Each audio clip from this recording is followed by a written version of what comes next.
자, 하나하나 이제 외워보도록 하겠습니다.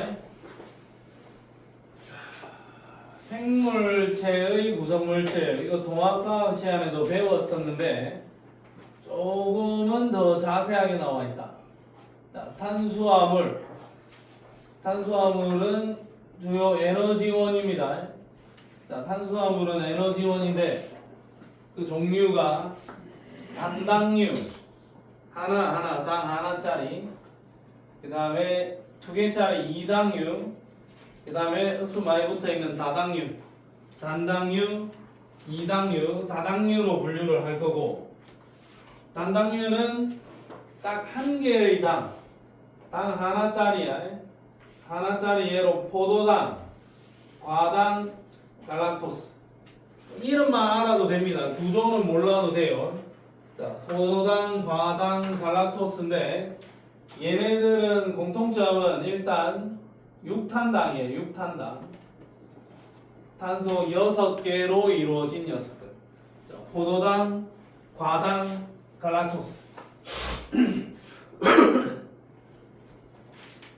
얘네들이 전부 다 당이고 그 중에 제일 유명한 게 포도당이죠. 자, 포도당, 포도에 많이 들어있는 포도당. 맞습니다, 진짜로.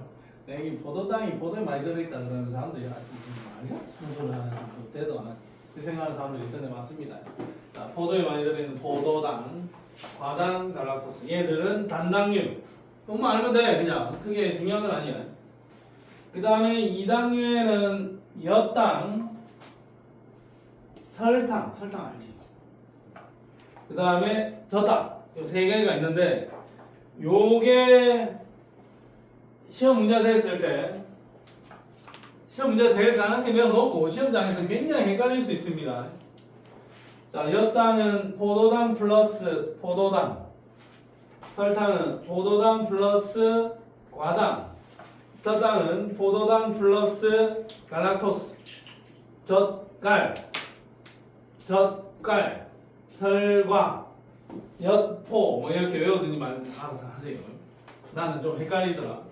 자, 그러면 포도당 플러스 포도당은 엿당이고, 포도당 플러스 과당은 설탕이고, 포도당 플러스 갈락토스는 젖당입니다.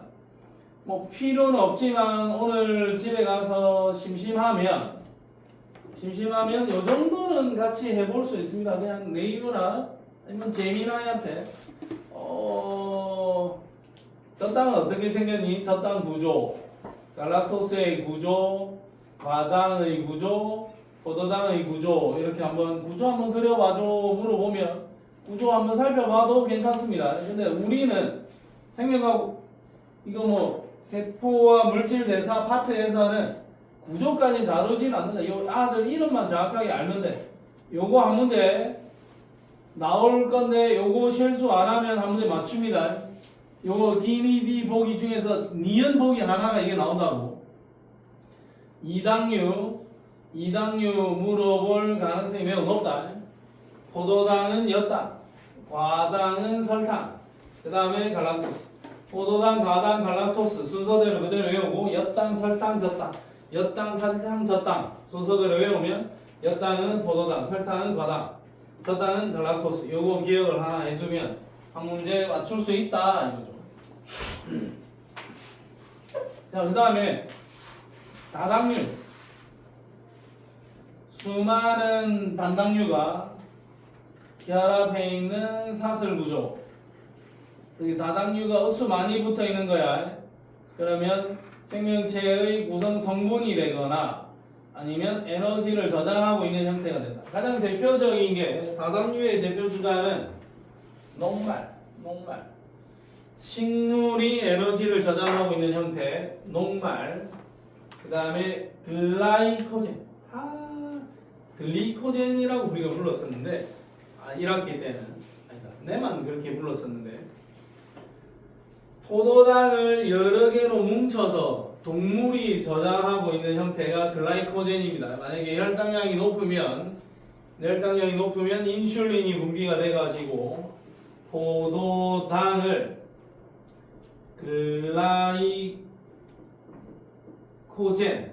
글라이코젠으로 저장을 한다. 요거 담당한 호르몬이 인슐린이었다. 포도당을 글라이코젠의 형태로 저장한다라는 정도. 그 다음에 또 다당류의 예로는 셀룰로스 훨씬 더 녹말보다도 구조가 훨씬 더 촘촘하게 생겨야 돼. 셀룰로스는 세포벽을 구성한다. 그럼 너 기억할 건 이거야. 녹말은 식물이 에너지 저장하고 있는 형태고, 글라이코젠은 동물이 저장하고 있는 형태고, 셀룰로스는 세포벽을 구성하는 성분이다.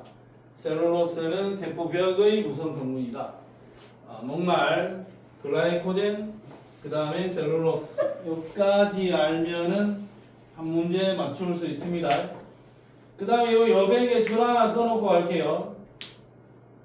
자, 포도당, 과당, 갈락토스는 육탄당이고, 그 다음에 DNA를 구성하는 또는 RNA를 구성하는 디옥시라이보스, 인산당 염기할 때 그 당들, 라이보스는 RNA를 구성하는 당이고 디옥시라이보스는 DNA를 구성하는 당인데, 라이보스랑 디옥시라이보스 얘네들은 5탄당, 얘는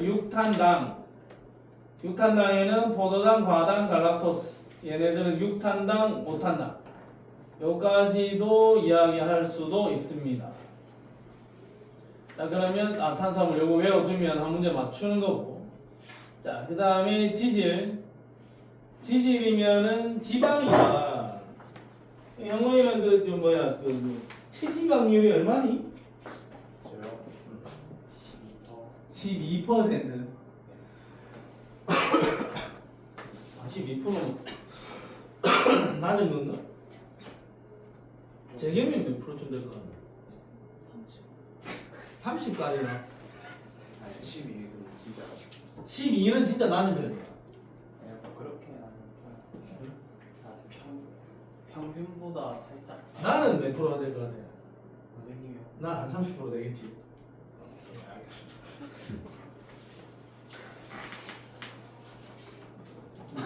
오케이, 알겠습니다. 니는 체지방률 낮을 것 같은데? 진짜 모르겠어요. 그건 좀 제반데. 그래? 니는 좀 말랐는데도? 근육이 많아야 되는 건가?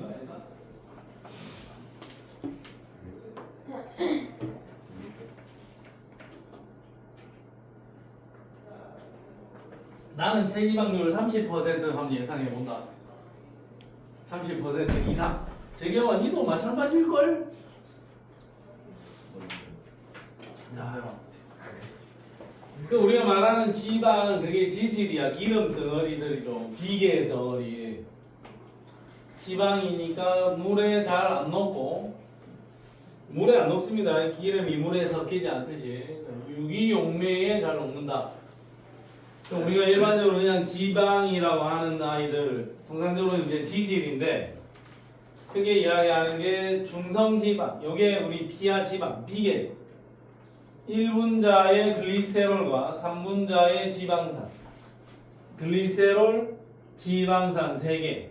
글리세롤, 지방산 3개로 이루어져 있다. 만약에 지방을 분해하는 요소, 서빈아 뭐지? 네? 미안. 괜히 물어봤네. 우리 3년연금 미모 1인자. 아니요. 그러면 완전 뭐나? 네? 3년연금 미모 1인자 완전 뭐? 아니 아니라. 지방 분해 요소 뭐고? 라로 시작하는데. 라이. 이것도 라이스 페이퍼 섞는 애들도 있는데. 라이페이스가 지방을 분해하면 요렇게 분해합니다. 요렇게. 요거는 지방산이고, 이거는 모노글리세리드. 모노글리세리드. 모노 한 개 붙어 있는 글리세리드. 얘는 그냥 일반적인 중성지방의 구조고, 중성지방을 소화시키면 글리세롤에 지방산 하나 붙어 있고 지방산 두 개가 떨어져 나온다. 이건 그냥 지방산 두 개 떨어져 나왔고, 얘는 모노글리세리드. 중학교 2학년 때 배웠습니다. 그럼 얘는 그냥 지방이야. 에너지 저장, 주요 저장 에너지 저장. 그러면 우리가 저기 어디 무인도에 전환이 돼가지고 먹을 걸 지금 못 먹고 있다. 그럼 형원이는 지방이 12%밖에 없잖아. 네. 니는 금방 죽어. 나는 지방을 45%를 갖고 있잖아. 나는 생존 기간이 상당히 길어질 거야. 갑니다. 나는 구조대 올 때까지 기다릴 수 있는데 너는 죽어야 돼. 재겸이랑 내랑 수호랑 살아나갈 수 있습니다. 수호, 우리 생존 가능성이 높아. 어쨌든 지방은 에너지 저장이고, 그 다음에 지방이 두껍게 있으면 두툼하다. 체온 유지에 중요한 역할을 한다. 중성지방 하는 일이 그이고. 그 다음에 인지질이라는 지방은 한 분자의 글리세롤에 두 분자의 지방산과 한 분자의 인산이 결합해 있다. 구조는 내가 자세히 안 그려놨는데 이거는 일단 외워놔라. 자, 인지질은 글리세롤 하나, 지방산 두 개, 인산 하나, 글리세롤 하나, 지방산 둘에 인산 하나, 이렇게 결합을 하고 있고, 간단하게는 그림을 이렇게 그립니다. 친수성 머리, 소수성 꼬리. 이게 지방산이겠죠. 두 개가 지방산. 이 머리 부분에 글리세롤하고 인산이 같이 붙어 있는 거고, 이게 지방산이야. 그럼 얘는 물하고 친한 부분이고, 얘네들은 물하고 친하지 않는 부분이다. 그러면 인지질은 우리가 1학기 때도 배웠고 통합과학 시간에도 배웠을 때 두 겹이 인지질 이중층 인지질 이중층을 형성하면서 일반적인 생체막을 구성하는 성분이다. 생체막을 구성하는 주요 성분이 인지질이다. 물론 중간중간에 막 단백질들도 박혀있긴 합니다만 어쨌든 생체막, 세포막, 핵막, 각종 막을 만들어내는 게 이 인지질이다. 그러면 중성지방은 그냥 기계 덩어리고 인지질은 세포막을 구성하는 성분이고, 마지막 세 번째 스테로이드는 탄소로 구성된 고리화물 4개가 연결되어 있는 겁니다. 4개가 연결되어 있는 거고, 스테로이드의 한 종류인 콜레스테롤은 인지질과 함께 동물세포의 세포막을 구성하는 성분이 되고, 스테로이드는 사람의 성호르몬과 부신급질 호르몬 등 이런 아이들 등은 콜레스테롤로부터 만들어진다. 콜레스테롤을 구성하는 성분이고, 스테로이드의 한 종류인 콜레스테롤이 있고, 그 다음에 콜레스테롤을 가지고 성호르몬과 부신거칠 호르몬을 만들어내니까 얘가 스테로이드라는 이 큰 카테고리에 있는 물질이 성호르몬도 만들어내는구나 라고 체크를 해주면 된다.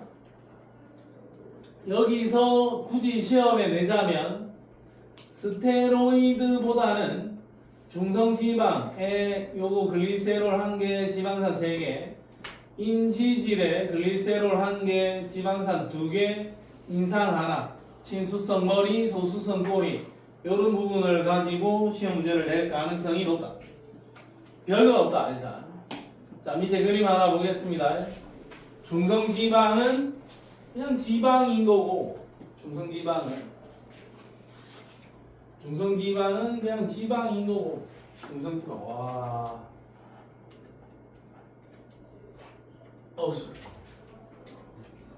재경이는 내년 시즌부터는 이제 헬스 살살 한번 시작해 봅시다. 네.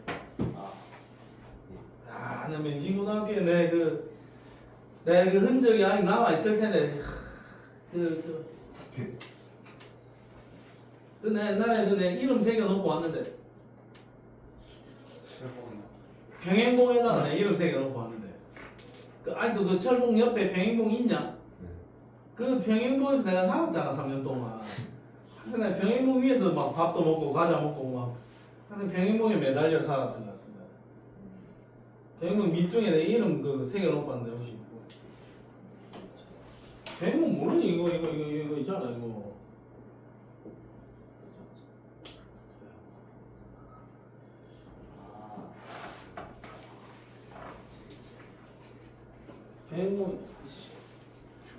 병행봉에서 1인자.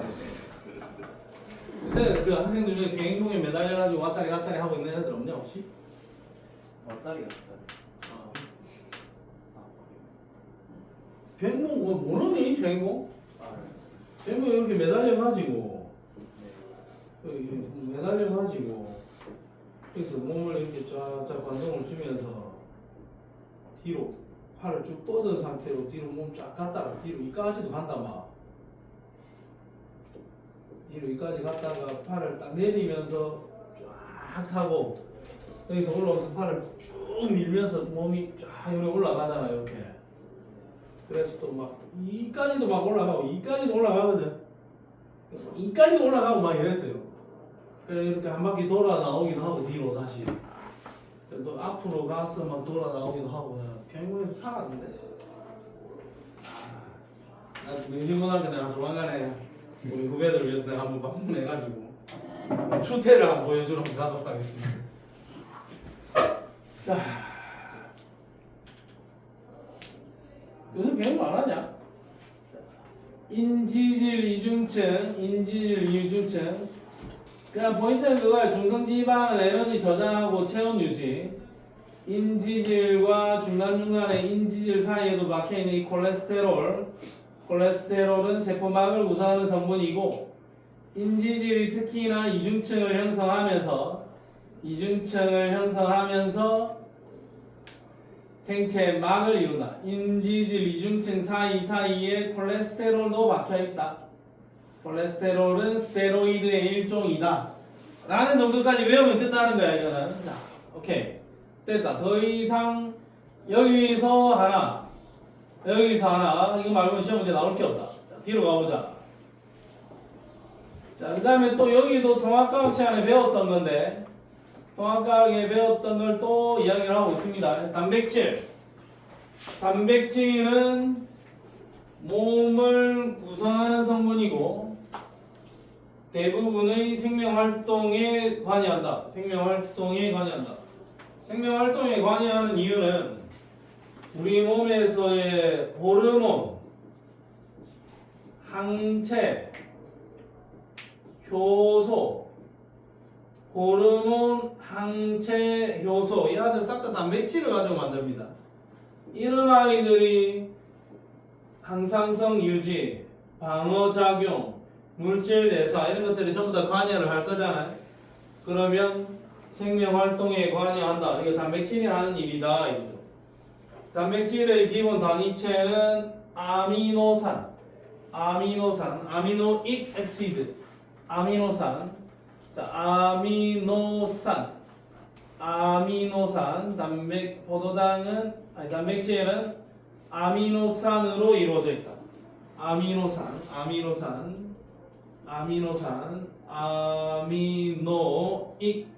애시드, 아미노익 애시드, 이게 카복실릭 애시드에서 뒷글자 나온 거야. 카복실산에서 익 애시드. 그럼 얘는 익 애시드, 얘는 카복실산. 아미노 펑션 그룹, 아미노기, 카복실 펑션 그룹, 카복실기 이렇게 부르기도 합니다. 그럼 아미노기라 하면은 NH2 얘를 부르는 명칭이 아미노기고, 카복실기 익 애시드 카복실기는 COOH 야를 부르는 명칭이 가복실기다. 그럼 우리가 말하는 아미노산에는 아미노기와 가복실기가 동시에 들어있습니다. 그러면 아미노산은 센터에 탄소, 한 자리에 수소, 여기는 COOH. 얘는 뭐라고? 얘 구조가 COOH. 방금 했잖아. 방금 뭐라고? 가복실기. 그 다음 여기 NH2가 여기 딱 붙어요. NH2 이마 얘는 뭐라고요? 방금 했잖아. 얘는 뭐라고? 아미노. 그 다음에 여기에 누가 붙느냐에 따라 달라요. 여기는 그냥 일반적인 알킬기 R이라고 붙여놨는데 여기에 OH 그냥 붙을 수도 있고 여기에 OCH3 붙는 경우도 있고 여기에 SH 붙는 경우도 있고 여기에 다양한 놈이 붙을 수 있어서 여기서 R이라고 그냥 적어놨고 아미노기와 가복실기를 동시에 들고 있는 요 녀석을 아미노산이라 하겠다. 아미노산. 아미노익 애시드. 아미노산 알겠니 영훈아? 네. 자 얘가 아미노산이야. 그럼 아미노산을 줄줄이 붙여주면 아미노산. 작년에 다 이야기를 했는데 또 헷갈릴 수 있으니까 내가 기본부터 이야기하겠습니다. 자 아미노산 1번. 자 아미노산 2번. 자 둘이를 붙여야 돼요.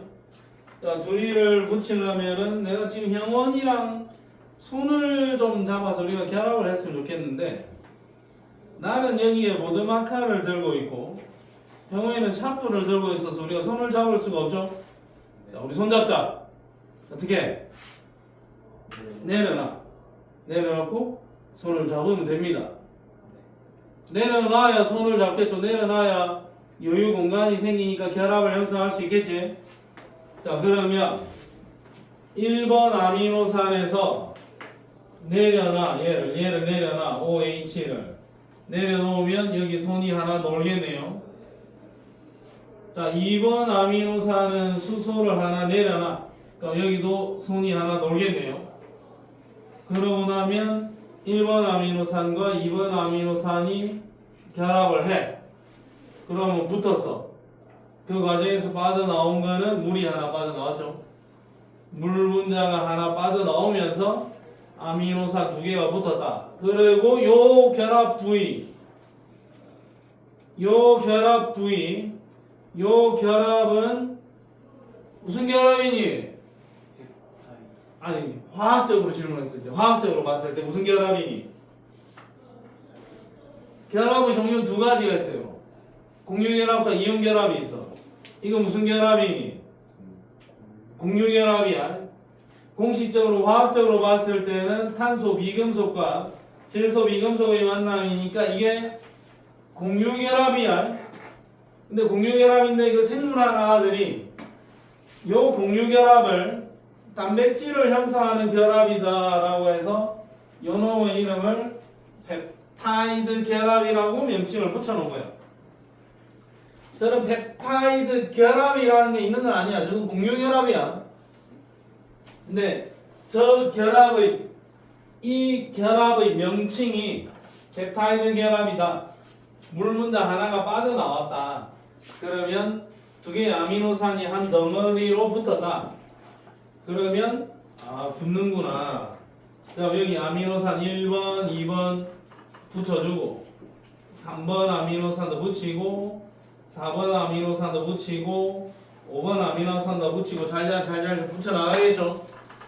그럼 미국아 아미노산 몇 개 붙였니? 5개 붙였으면 물은 몇 개? 4개가 빠져나오겠죠. 물 4개가 빠져나오면서 5개의 아미노산이 결합을 했다.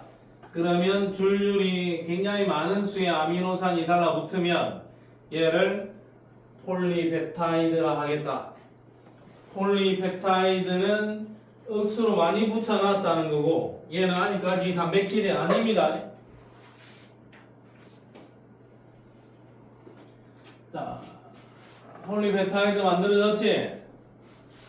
자, 폴리페타이드 만들어졌으면 얘를 적절히 베베 말아가지고 적절히 잘 접어가지고 모양을 예쁘게 만들어주면 얘가 이제 최종적으로 단백질이 될 수 있는 겁니다.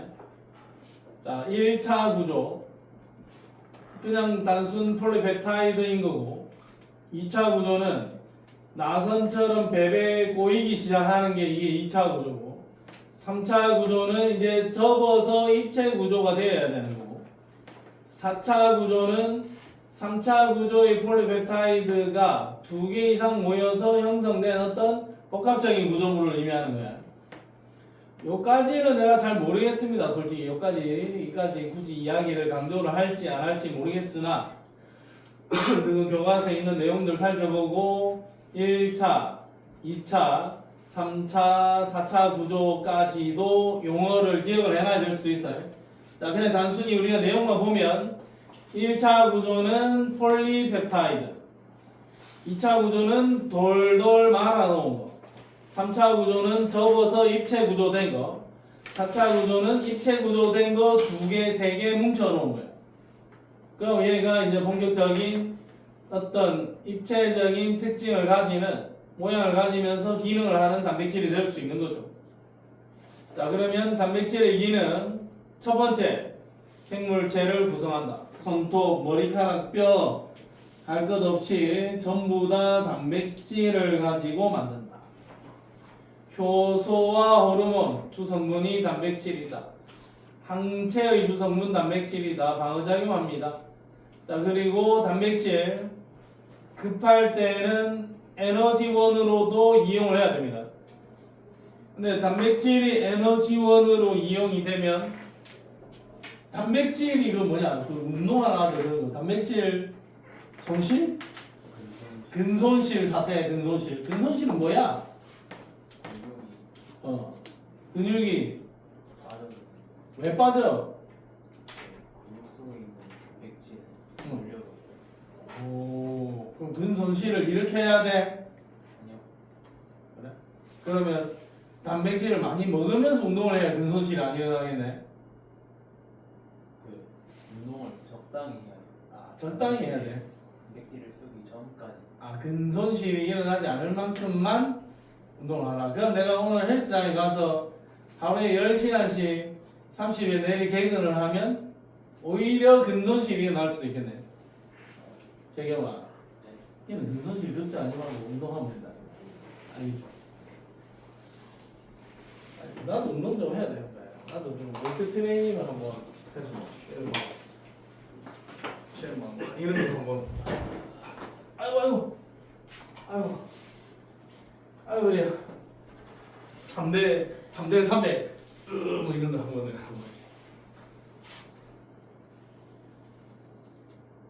운동 좀 해라 이거. 병원이랑 같이. 재민이 몸이 몇 킬로? 50대지. 56. 나는 98이야.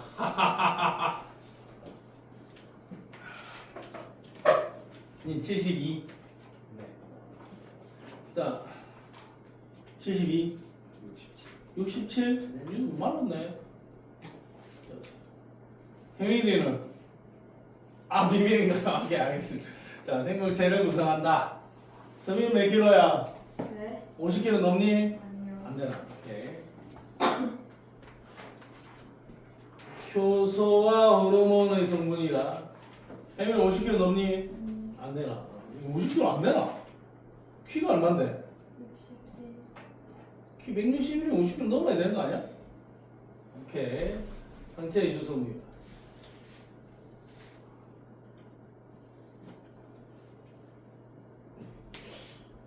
오케이. 자, 에너지원으로 이용되거나 아니면 세포막에 그 막단백질이 있더라 이거. 거기서 물질 수송을 담당다. 자, 오케이. 자, 또 동안값 복습 하나 할게요. 자, 핵산 DNA, RNA. DNA, RNA를 묶어서 핵산이라 할 거고 핵산의 단위체는 뉴클레오타이드. 뉴클레오타이드는 인산, 당, 염기. 인산, 당, 염기. DNA에서의 당은 디옥시라이보스. 물론 오각형 구조. 하나, 둘, 셋, 넷, 다섯. 얘 당연히 5탄당이다. 자, RNA에서의 당은 라이보스. 하나, 둘, 셋, 넷, 다섯. 얘도 5탄당입니다. DNA를 구성하는 염기는 아데닌, 구아닌, 사이토신, 타이민. RNA를 구성하는 염기는 아데닌, 구아닌, 사이토신, 유라신. 소야, 이 혹시 MMA 다니는 거 비밀이었는데 혹시 내가 이야기한 건가? 내가 가만히 생각해. 수 혹시 비밀이었어? 준우야 알고 있었나? 아 새끼 비밀이었던 거 아이가 혹시? 미안 수호.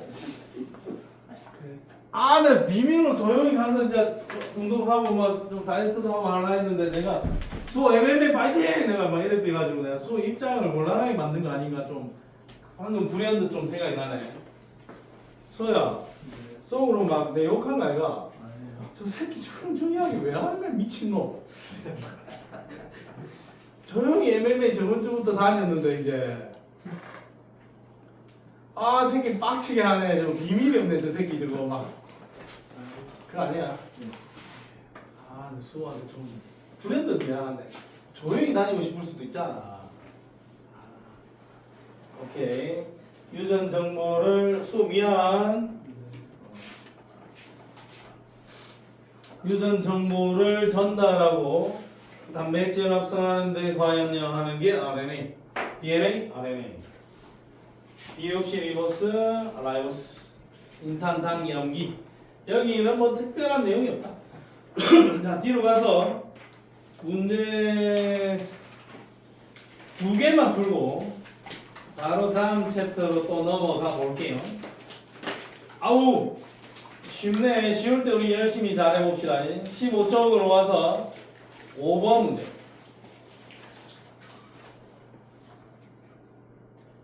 15쪽이요 5번. 15쪽. 15쪽 새끼야 15쪽. 15쪽이요 5번.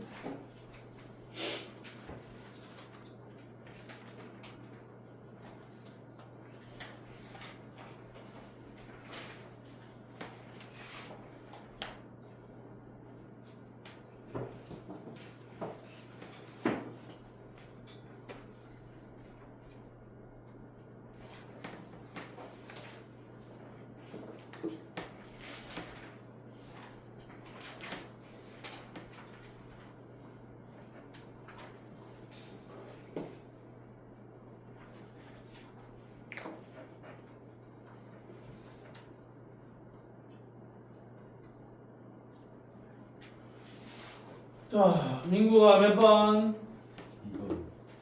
2번.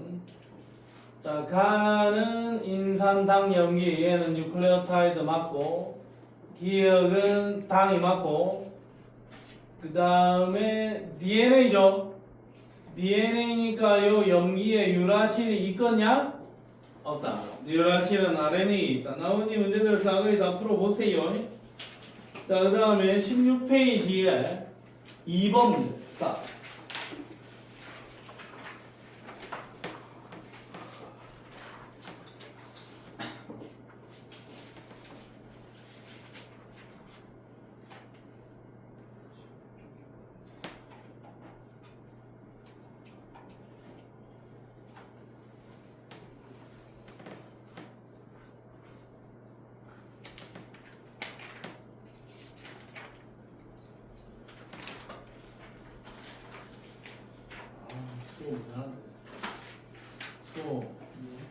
다음 주 맛있는 거 한번 사줄게.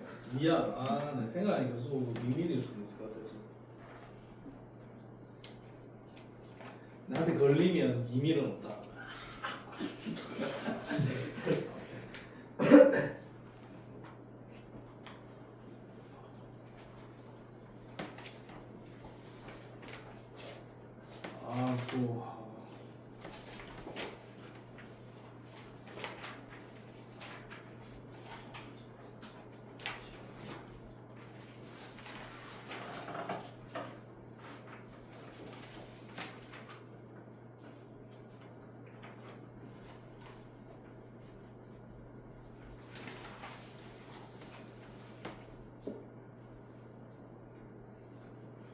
또 다음 주에 그 진주국밥 사장님 그 해외여행 갔다 오면 우리 진주국밥이랑 그런 거 먹으러 가자. 미리 카톡 할게. 저녁 급식 먹지 말고 나와. 네.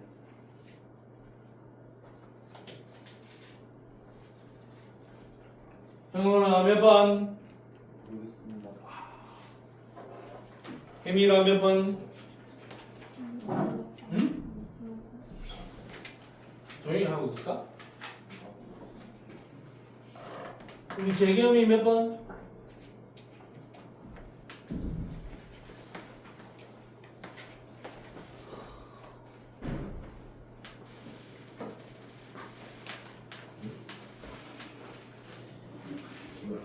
몇 번? 자, 볼게요. 자, 등장 인물이 단백질, 글라이코젠, 스테로이드 중에 하나잖아요. 그러면 우리가 한번 생각해보자. DNA, 단백질, 글라이코젠, 스테로이드 우리가 한번 생각을 찬찬히 해보자고 생각을. 자, 일단은 질문을 해보면 지질에 속한다. 지질에 속하는 아이야? 아니죠? 맞죠? 글라이코젠은 지질에 속하는 아이가 앞에 잠깐 가서 보고 오면은 중성지방, 인지질, 스테로이드 이 세 가지가 지질이었잖아. 글라이코젠은 그냥 포도당 억수 많이 뭉쳐놓은 다당류죠, 다당류. 그럼 이거 아이고 지질에 속한다라는 질문은 이거 하나지. 됐냐? 네. 그 다음에 두 번째 질문. 호르몬의 구성 성분이다. 호르몬의 구성 성분이다. 자, 호르몬. 스테이드는 뭐냐? 스테로이드죠. 아. 자, 호르몬의 구성 성분이다라는 질문을 해보자. 자, 호르몬은 뭘로 만드니? 호르몬. 일단 호르몬은 뭘로 만들어?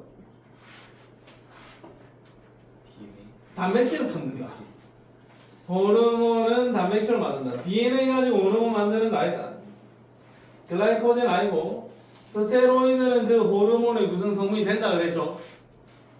스테로이드. 자, 그 다음에 세 번째 탄소가 포함되어 있느냐? DNA에 탄소 포함되어 있고 단백질도 있고 글라이코젠, 스테로이드에 탄소는 싹 다 포함되어 있다. 생체 구성 물질이니까. 아, 그러면 DNA는 여기에 해당하는 개수가 한 가지. 요 세 가지인 놈은 스테로이드. 그 다음에 요 놈은 한 가지겠네요. 한 가지인 놈은 얘는 글라이코젠. 그럼 얘는 두 가지겠네요. 두 가지인 얘는 단백질. 이렇게 숫자를 적었다. 그러면 B는 1이다. 1 아니고 B는 2다. 그 다음에 기억은 스테로이드죠. 네. 스테로이드는 지질이죠. 지질은 중성지방, 인지질, 스테로이드 세 가지가 있잖아요. 그러면 스테로이드는 지질이니까 유기용매에 잘 먹는다. 이 제목이 맞아요. 디귿의 기능, 단백질의 기능은 입체 구조에 의해서 결정난다. 입체 구조에 의해서 단백질의 특성이 결정난다. 디귿도 맞겠네요. 그러면 정답은 4번이 유력하다. 이런 유형의 문제가 우리가 1학기 때 생명과학에서도 자, 이런 형태로 문제 나오는 것들이 있었는데 여기 좀 짜증나거든. 여기 짜증나니까 이 문제 최대한 좀 빠르게 새 마음 새 뜻으로 새 표를 작성을 해서 포인트들을 짚어가면서 문제 잘 풀어주기 바랍니다. 자, 그러면 뒤에 핵심 정리 한번 살펴보고 그 다음에 중단은 뭐 중단은 끝이니? 중단은 마무리 문제 풀고 19초까지 싸그리 푸는 걸 숙제로 하면 됩니다. 네. 자, 그 다음에 이제 세포.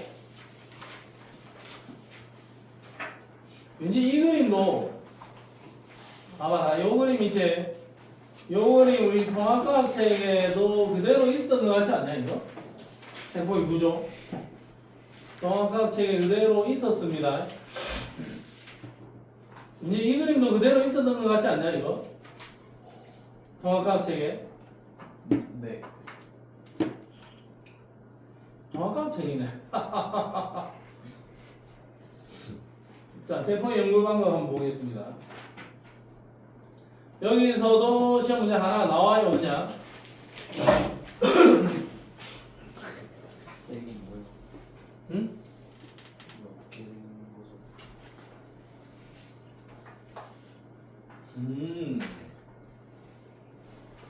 인쇄 L 안에 이 PDF 파일 안에 버전 호환이 안 맞으면서 그 글자를 못 읽었나 보다. 자, 현미경 세포의 구조를 관찰하고 그놈을 연구하는 데 사용하는 기계가 현미경이다. 현미경. 아, 현미경 하면은 옛날 우리 초등학교 친구 주땡땡 그 새끼 졸라 부르주아 집의 자식이었는데 그 새끼가 현미경을 샀네 초등학교 때. 와, 집에 현미경이 있어. 근데 그거 한번 구경하고 싶어가지고 집에 갔는데 와, 그런 거 있다 해가지고 무슨 갑질 당하는 느낌. 아, 새끼. 그래서 내가 그거 좀 한번 같이 좀 보자 해가지고 갔는데 아, 좀 있어봐라 내가 먼저 하고 잠시만 해가지고 저기 가서 그 뭐 좀 하나 가지고 오면 니 좀 보여줄게 자꾸 막 이래서 갑질 당했던 기억이 있습니다. 한번 복귀라고 옆에 한 대 붙어가지고 비 맞춰주고 했던 기억이 좀 납니다. 자, 뭐야 이거? 잠깐만. 여기도 이래? 저는 안 그런데. 여기도 그렇네요. 이거 뭐 PDF 작업하는 과정에서 뭐 잘못됐네요. 자, 보세요. 자, 현미경 크게 광학 현미경, 그 다음에 전자 현미경으로 나온다. 일렉트론 마이크로스코프, 얘는 라이트 마이크로스코프야. 자, 광학 현미경은 일단 가시광선을 이용해서 물체를 관찰하는 거고, 전자 현미경은 전자를 싸가지고 그 튕겨져 나오는 전자판을 캐치를 하는 거야. 눈으로 보이는 게 아닙니다. 전자의 움직임이 우리 눈으로 안 보이죠. 전자의 움직임이 눈으로 안 보이니까 가시광선이야 우리 눈으로 보여. 그래서 눈을 갖다 대고 이러고 보면 보여요. 근데 전자선을 쏘는 거예요. 전자총을 물체에다 딱 쏴가지고 거기서 튕겨져 나오는 전자의 방출되는 레이를 캐치를 하는 겁니다. 눈으로 안 보인다. 기계의 눈으로 캐치를 해서 뭘 열심히 적나 했네 이 새끼가. 필기한 줄 알았네 미친놈. 엄청 뭐냐 저거. 극이네. 제 극이네. 뭐지 저거?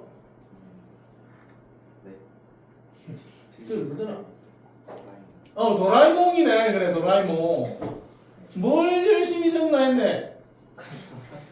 평소답지 않게. 자, 그래서 광학 현미경은 약 1000배 정도고 해상도는 0.5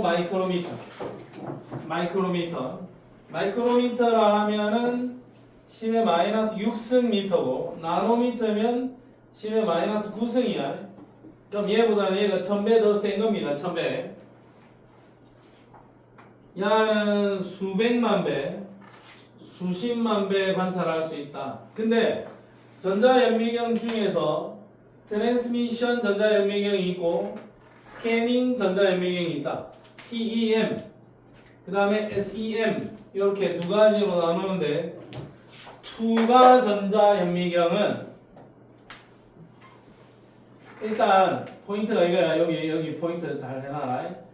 얇게 자른 시료의 단면, 시료가 있으면 시료를 얇게 슬라이스를 해. 그 대패 삼겹살 안 되는 칼 가지고 슬라이스를 내요. 슬라이스를 낸 다음에 단면에다가 전자선을 투과시켜서 튕겨져 나오는 전자선을 캐치를 해서 영상을 찍겠다는 이야기입니다. 눈으로 안 보인다. 그러니까 단면에다가 전자선을 투과시켜서 시료 단면에 확대된 영상을 관찰하고 싶다. 요 밑에 나와 있는 거는 지금 형원아 네. 옆에 그 민국이 그 책 한번 봐봐라. 별거 아니다. 그냥 현민이 빛 들어가고 어쩌고 저쩌고 그런 것만 있다. 요 그림은 뭐 됐다. 요 그림 필요 없다. 형원아 이거 안 보인다고 해서 뭐 몰라도 된다. 네. 자, 그 다음에 주사 전자 현미경은 금속으로 코팅한 시료 표면에 전자선을 쫙 싸가지고 그냥 슬라이스를 내는 게 아니라 그냥 이대로 두고 이 물체의 표면에다가 금속으로 코팅을 해서 여기다 전자총을 쏴. 그럼 튕겨져 나오는 전자선을 캐치해서 영상을 찍겠다 이거죠.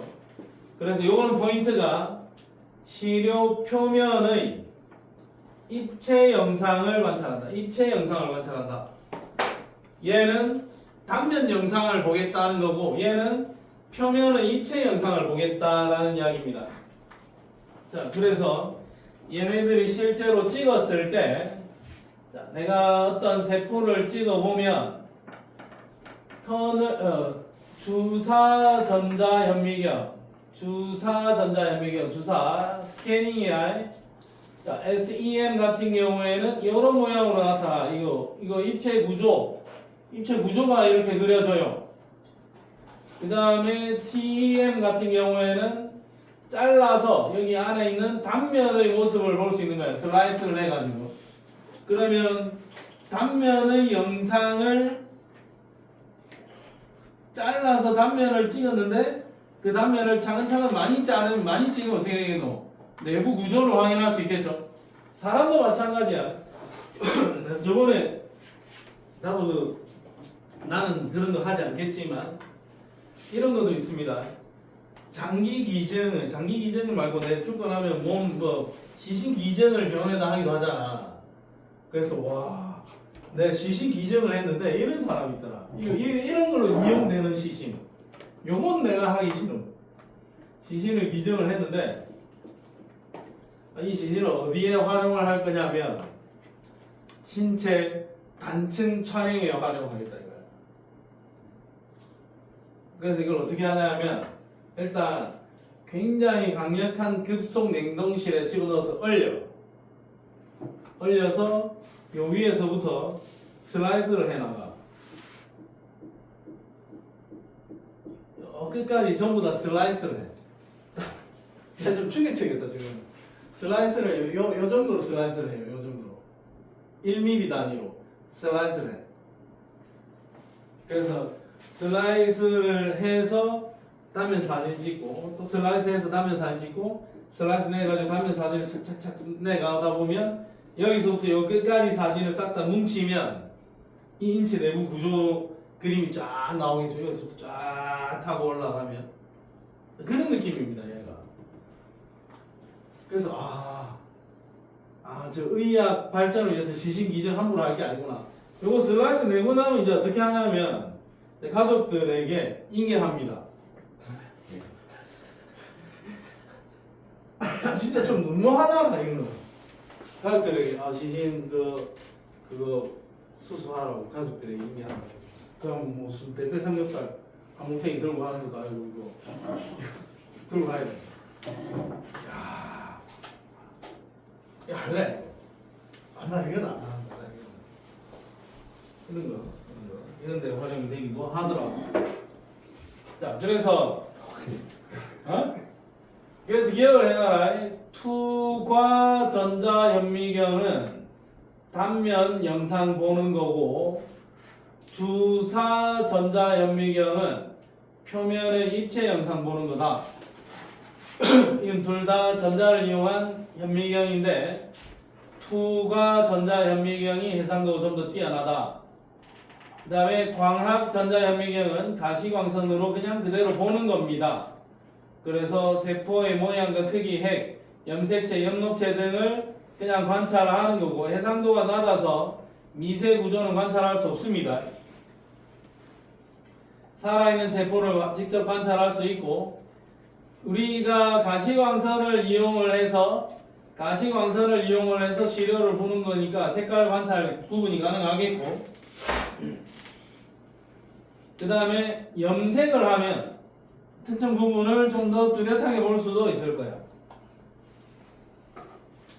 근데 이제 투과 전자현미경은 내부의 미세 구조를 연구하는 데 적합하고 주사 전자현미경은 표면이나 외부 형태를 연구하는 데 이용된다. 자, 얘가 어떻게 생겼냐? 바깥쪽 생김새를 보는 거는 주사 전자현미경이고 내부 구조를 살필 때는 투과 전자현미경이다.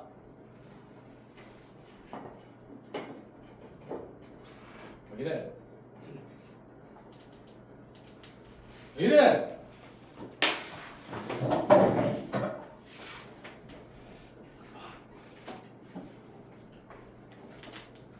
컴퓨터 왜 꺼져?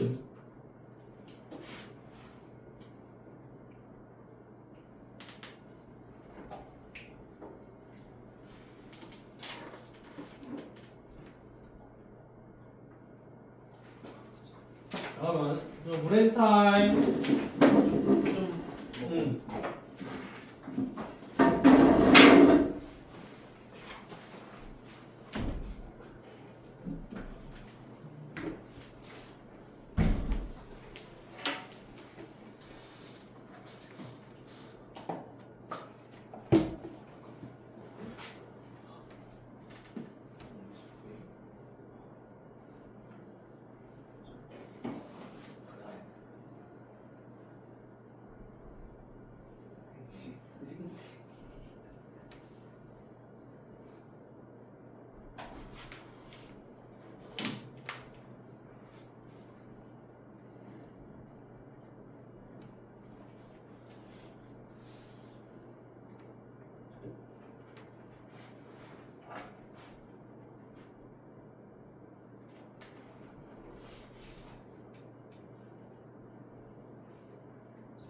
컴퓨터 왜 꺼졌지?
들어갈 수 있는 소리지.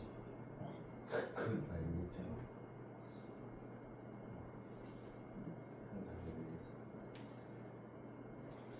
아크로빗을 좀 최신 버전으로 다시 업데이트를 해야 되겠네.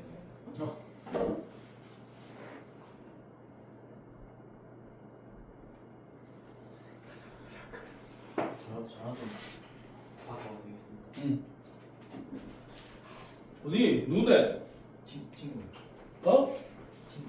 친구 인마 일로 와. 외워서 받아. 여보세요? 자, 가시광선이니까 색깔 구분은 가능합니다. 근데 전자현미경은 일단은 살아있는 세포 관찰할 수 없습니다. 재료 샘플 제작하는 과정에서 시료가 죽는다. 그 다음에 흑백이야. 색깔 구분되지 않습니다.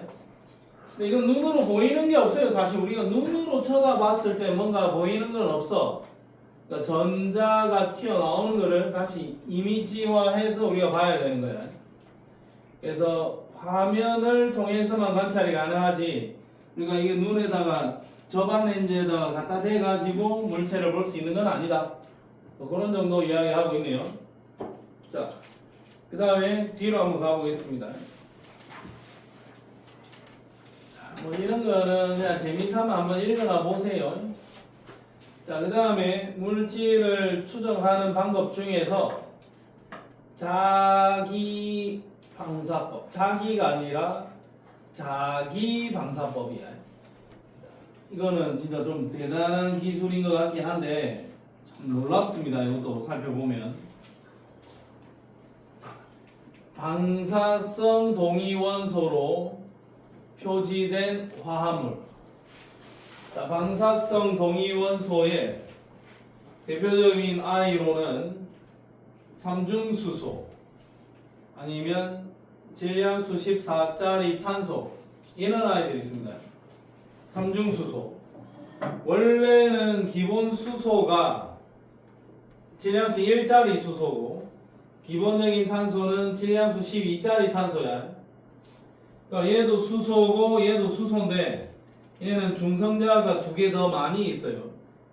그러니까 얘는 양성자만 하나인데 얘는 양성자 하나에 중성자가 두 개 있는 몸무게 3짜리 삼중수소라고. 그럼 얘는 사실 존재 비율이 극히 드물고 얘는 이렇게 붕괴가 일어난다.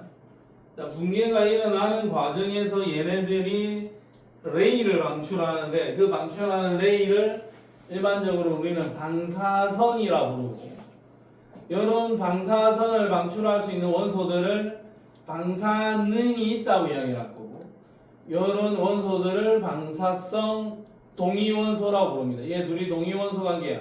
요 둘이 동위원소 관계야. 이런 아이들 방사성 동위원소야. 요도 그림이 뭔가 하나 있을 것 같은데 원래 책에는 있는 거 같아요. 있죠? 여기도 뭔가 그림이 하나 있는 것 같은데 네. 그래프 있습니다. 여기 이거 뭔가 이 PDF를 업데이트를 좀 해야 되겠습니다. PDF 뷰 업데이트를 해야 되겠습니다. 그림이 이거를 다른 방식으로 깝치지 않겠습니다. 이걸 혹시 다른 방식으로 열면 잠깐만 연결 프로그램이 오케이 한번 나중에 내가 공부해 보겠습니다. 자, 방사성 동위원소로 표지된 화합물을 세포나 조직에다 집어넣어. 근데 방사성 동위원소에서 방출되는 방사선이 있다고. 방사선을 캐치를 해.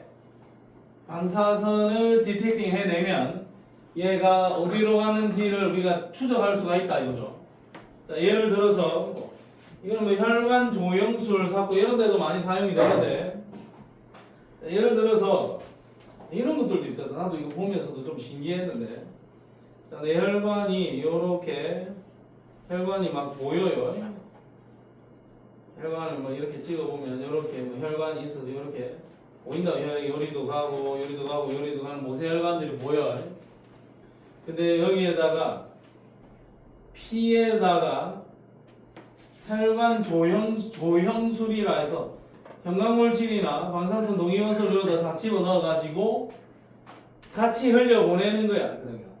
그러니까 여기 별탈 없이 이렇게 흘러오거든. 영상에서 여기도 별탈 없이 흘러가는데 여기도 별탈 없이 흘러가는데 여기서 여기 나가는 게 보여요. 이렇게 뭔가 새는 게 보여요. 새는 게 여기 터졌구나. 여기 터졌네. 여기 내 혈관 여기 터졌네. 그러면 여기에다가 파이프를 하나 집어 넣어 가지고 여기를 이렇게 막아버립니다. 그러면 뇌 출혈이 발생했을 때 막았다 이거지. 안에다 파이프를 집어 넣어가지고. 그러니까 이렇게 어디로 이동하는지 경로를 직접적으로 디텍팅할 수가 있다 이거야. 그러면 내가 방사성 동위원소를 뿅뿅뿅 놔뒀는데 시간이 지났더니 뿅뿅뿅 됐다. 이 기준점 여기라고 치면 그럼 얘는 여기로 가고 얘는 여기로 가고 얘는 여기로 간다. 이동 방향을 추적을 할 수가 있다 이거죠. 방사성 동위원소가 어디로 갔는지 이동 경로를 추적할 수가 있다. 대단한 기술입니다. 저거 덕분에 이런 기술 덕분에 생체 내에서 물질의 이동 경로라든지 그 다음에 혈관이 터진 데라든지 뭐 이런 것들을 활용을 한다는 거죠. 근데 방사성 동위원소는 위험해. 그래서 형광물질을 갖다가 혈관에다 투여를 해서 이동 경로를 추적을 해낸다고. 우리만 몇 번 했는데 신기하더라. 여기 이 사진에 보면 이렇게 미세하게 흘러간 게 보여요. 그거 세고 있다. 세고 있으면 뇌혈관이 뭔가 문제가 생겼다. 그거다가 파이프를 넣어서 안 세게 복구를 해냅니다. 뇌에다가 파이프를 스프링 파이프를 집어 넣는 거야. 혈관에다 집어 넣는 거야. 뇌혈관에다 파이프 집어 넣으면 어떻게 하면 되겠니? 어떻게 집어 넣어? 몰라요. 머리 뚜껑 열어야 돼? 아니야, 머리 뚜껑 여는 게 아니고, 와, 그것도 내 진짜 신기한 게, 뇌혈관에다가 파이프를 집어넣어서 혈관을 보호하는 파이프를 넣을 거거든? 요런 데 넣습니다, 요런 데. 요런 데 아무 데나 넣으면 돼. 지나가는 굵은 혈관에 넣어주면 돼. 그 혈관은 어차피 뇌로도 간다고, 심장 거쳐서 뇌로도 간다고. 심장 쪽으로도 들어간다고. 그럼 여기다 집어넣어가지고 이 혈관이 심장으로 갔는데 내가 원하는 위치에 스탑, 꽂아 싹 설치. 나 심장 열어야 되는 줄 알았거든. 그게 아니고 그냥 아무 데나 넣으면 돼. 그냥 심장으로 가더라.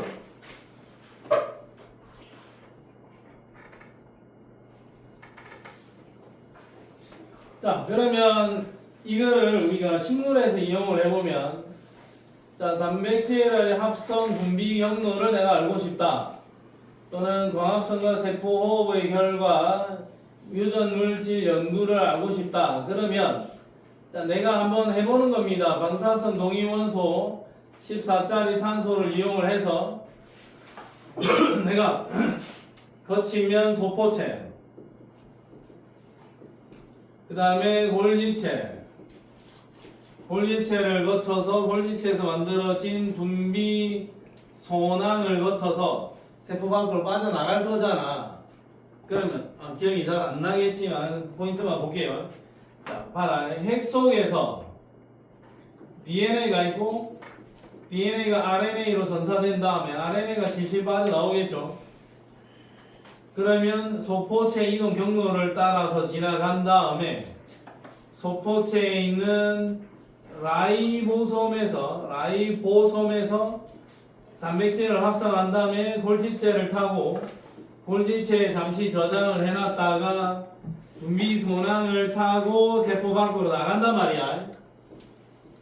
이동 경로가 그래요. 통합과학책에 의하면. 자, 그러면 내가 14짜리 탄소로 표시된 아미노산을 여기다가 공급을 했다 이거야.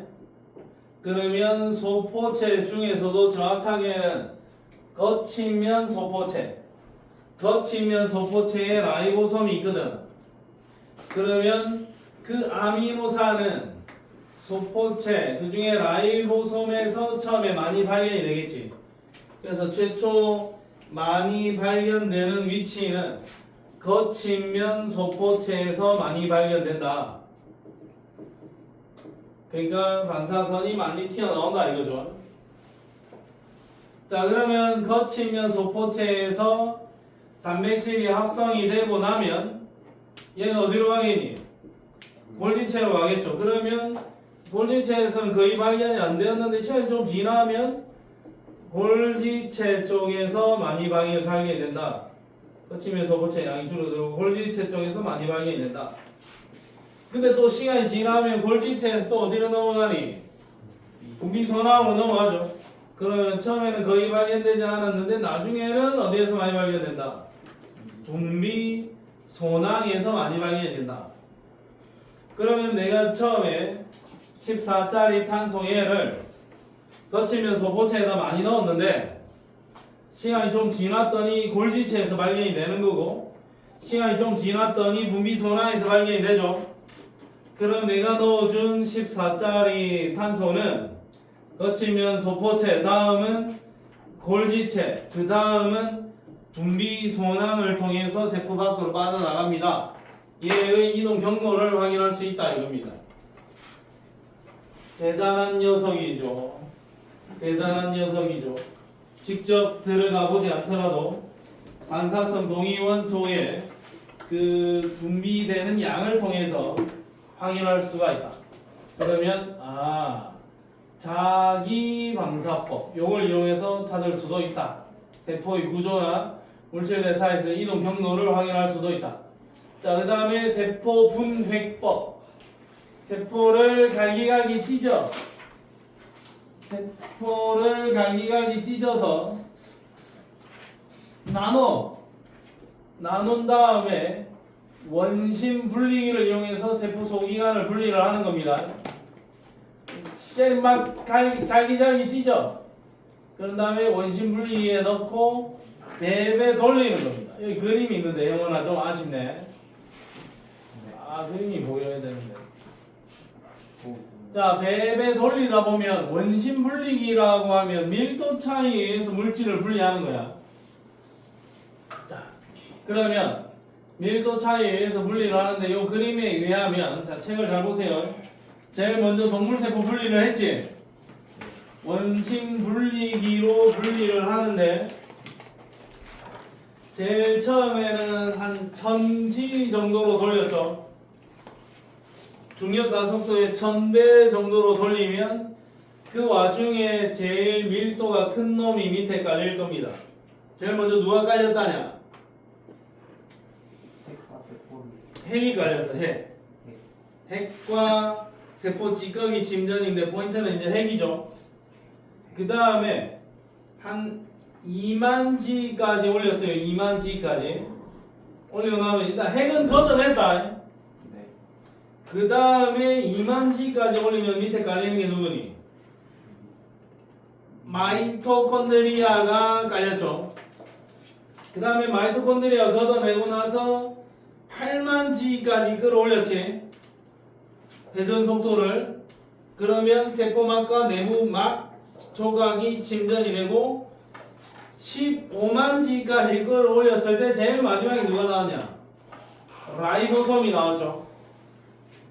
자, 그러면 그림상에서 봤을 때 제일 먼저 튀어나오는 놈이 핵, 마이토콘드리아, 세포막과 소포체, 그 다음에 라이보솜.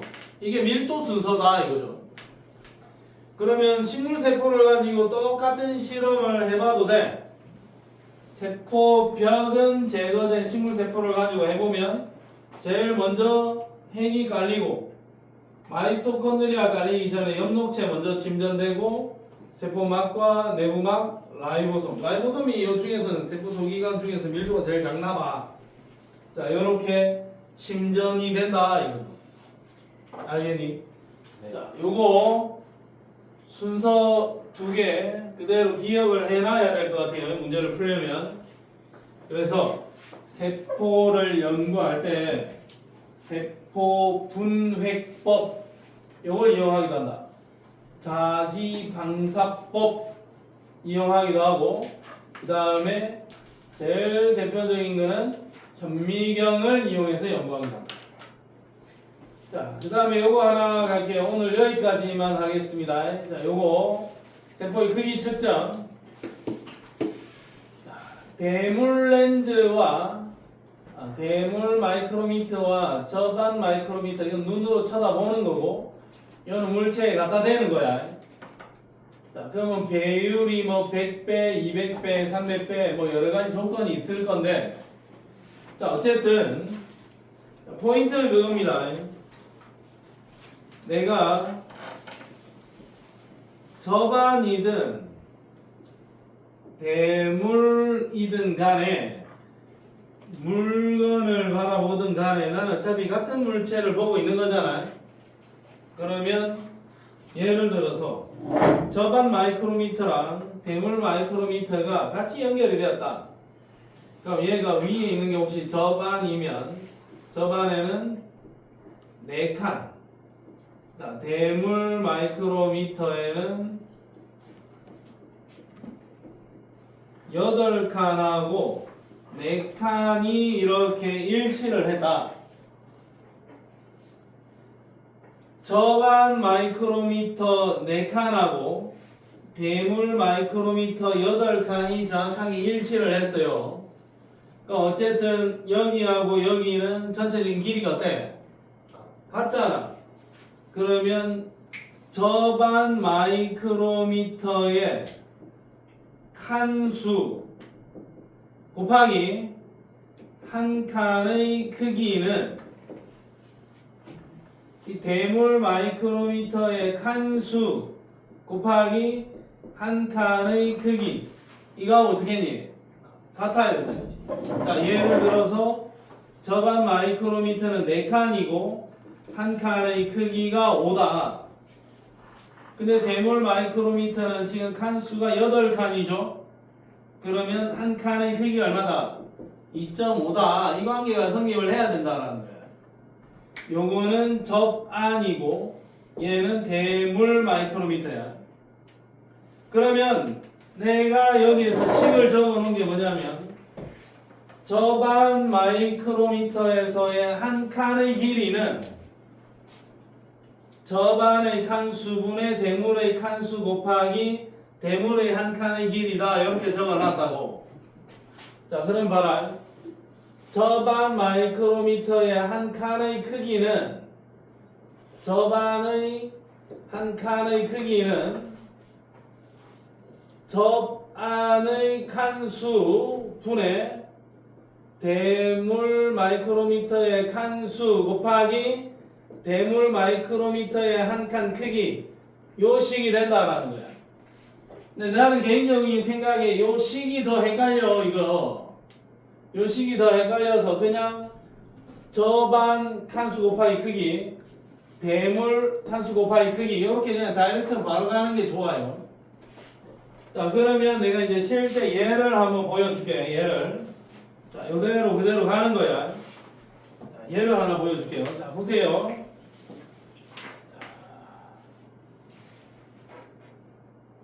자 여기서 예를 보면 그림을 내가 세야 되는데 여기 저반 대물이라고 적어놨고 눈금 일치는 정확하게 얘들이 표시를 해줍니다. 여기서 여기까지가 눈금이 일치한대. 그러면 너가 적어봐. 접안 대물 이렇게 적어보고 접안은 30부터 70까지니까 칸수가 몇 개니? 40칸 곱하기 한 칸의 크기는 아직 잘 몰라.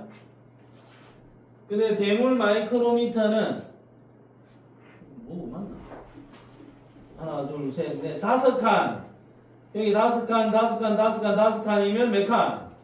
20칸이죠. 근데 20칸인데 여기는 한 칸의 길이를 줬어요. 둘 중에 하나는 한 칸의 길이를 줄 거야. 한 칸의 길이가 얼마니? 10이야. 아, 그럼 여기는 40칸인데 한 칸의 길이를 모른다. 근데 여기는 20칸인데 한 칸의 길이는 10이다. 그러면 저반 마이크로미터의 한 칸의 크기는 얼마다? 5야, 5. 아닌데. 5가 아니고 5 맞나? 5 하면 4, 5, 200. 20, 10? 오케이, 200. 그럼 한 칸의 크기가 얼마다? 5다 이거지. 자, 그러면 해결해 볼게요. 니은보기 저반 마이크로미터 한 칸의 길이는 5 마이크로미터이다. 이거 맞죠? 네. 그 다음에 요 옆에 그림을 봤을 때 세포의 그림을 봤을 때 그러면 이 세포는 저반 마이크로미터에 몇 칸이니? 20칸이죠? 네. 근데 한 칸이 얼마야? 5잖아. 그러면 저 세포의 크기는 몇 마이크로미터다? 100이다. 100 마이크로미터짜리다. 자, A는 저반, B는 대물 마이크로미터다. A가 저반인 건 어떻게 알았냐면 이 그림을 보니까 요거 봐라, 요거 봐라, 요거 봐라. 이 물체 볼 때 요 눈금이 그려져 있지. 요 눈금은 위에 거잖아. 이게 저반 마이크로미터고 얘가 대물 마이크로미터야. 그래서 한 칸의 크기를 찾고 한 칸의 크기를 통해서 이놈의 크기를 추정해낼 수가 있다 이거죠. 알겠니? 네. 자, 요거 시험 문제 하나 나옵니다. 물론 야 우리는 이건 안 나온다 이럴 수도 있어요. 자, 그러면 여기 이 그림을 봐봐. 여기 이 그림 5번 똑같아.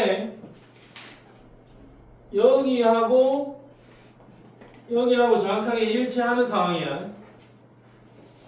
근데 물체를 볼 때 이 빨간 선이 보였죠? 혹시 이 그림도 없나? 인쇄된 아니 있지. 그럼 이 빨간 선 얘가 실제 물체를 보는 거니까 얘는 저반, 얘가 대물. 그러면 저반은 몇 칸? 하나, 둘, 셋, 넷, 5칸이죠. 한 칸의 크기는 내가 잘 모르겠는데 대물은 몇 칸이니? 하나, 둘, 셋, 4칸이죠. 4칸인데 대물 한 칸이 10이라 그랬죠. 그러면 저반 마이크로미터 한 칸은 얼마겠니? 8이겠네. 한 칸의 길이는 4가 아니라 8이겠네. 근데 요거 보니까 하나, 둘, 셋, 몇 칸? 3칸.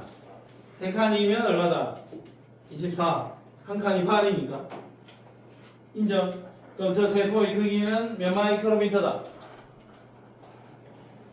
24 마이크로미터다.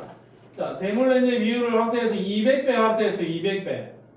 자, 200배 확대하면 요 크기가 지금 100배 해상도잖아요. 200배 해상도면 요 크기가 2배로 커지겠지. 그럼 몇 칸 되겠냐? 6칸 되겠죠. 크기가 이렇게 커질 거 아니야, 6칸으로. 그럼 저반 마이크로미터의 눈금의 칸수는 같겠니? 아니죠. 6칸으로 2배 늘어나야 되겠죠. 물론 한 칸의 크기는 4로 바뀌겠지, 그러면. 자, 오케이. 자, 요런 문제도 있다라는 거야. 자, 여기도 있고, 세포의 크기를 측정하는 거 있고, 요 문제 풀고, 정확하게 해결을 해주면 됩니다. 자, 오늘은 이 정도까지만 진행을 할게요. 그러면 자네들은 숙제를 어디까지 하면 되느냐? 숙제를 30초까지 하면 됩니다.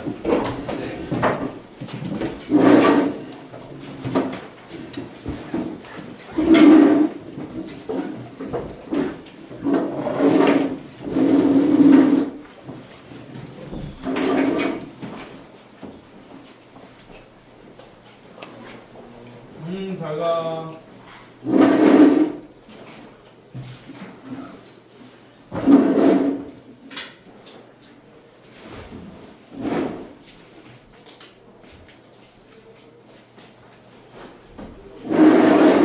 파이팅.